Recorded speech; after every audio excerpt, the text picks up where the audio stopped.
যে গত ২৮ জানুয়ারি তারিখে ঝিনাইগাতীতে নির্বাচনী ইশতেহার পাঠ করাকে কেন্দ্র করে বিএনপি এবং জামায়াতের মধ্যে একটা অনাকাঙ্ক্ষিত ঘটনা ঘটে যায়।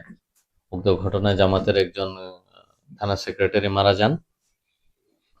এই সংক্রান্তে আমাদের ঝিনাইগাতী থানায় একটি মামলা হয়েছে।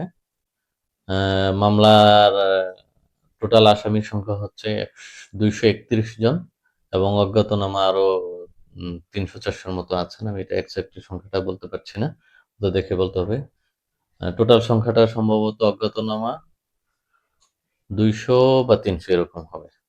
আর আর নামসহ হচ্ছে ২৩১ জন। আর ইতোমধ্যে আমরা হচ্ছে আসামিদেরকে গ্রেফতার করার জন্য প্রয়োজনীয় প্রস্তুতি নিচ্ছি এবং আমরা যাচাই বাছাই করছি যে এক্সাক্টলি ঘটনার সাথে কাদের কাদের এঙ্গেজমেন্ট আছে।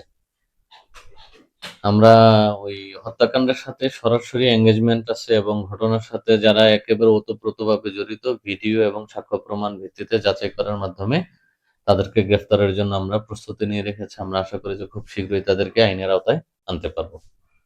আর মামলার বাদী হয়েছেন ডিসিজড ওয়াইফ, মানে যিনি মারা গিয়েছেন তার স্ত্রী, উনি বাদী হয়েছেন।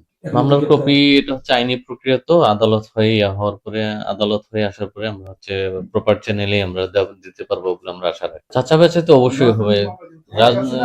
যাচাই বাছাই যাচাই বাছাই যাচাই যাচাই বাছাই অবশ্যই হবে। যাচাই বাছাই ছাড়া ঘটনার সাথে এঙ্গেজমেন্ট নাই এমন লোকদেরকে আমরা আইনের আওতায় আনার ক্ষেত্রে এই জিনিসগুলো বিবেচনায় রাখবো। বাট যারা ঘটনার সাথে যারা সরাসরি এঙ্গেজ ছিল, আমরা তথ্য প্রমাণাদিদের ভিত্তিতে যাদেরকেই আমরা দেখবো যে ঘটনার সাথে যারা জড়িত এবং যারা পারফর্ম করেছে এই ঘটনা, তাদেরকে আমরা আইনের আওতায় নিয়ে আসবো।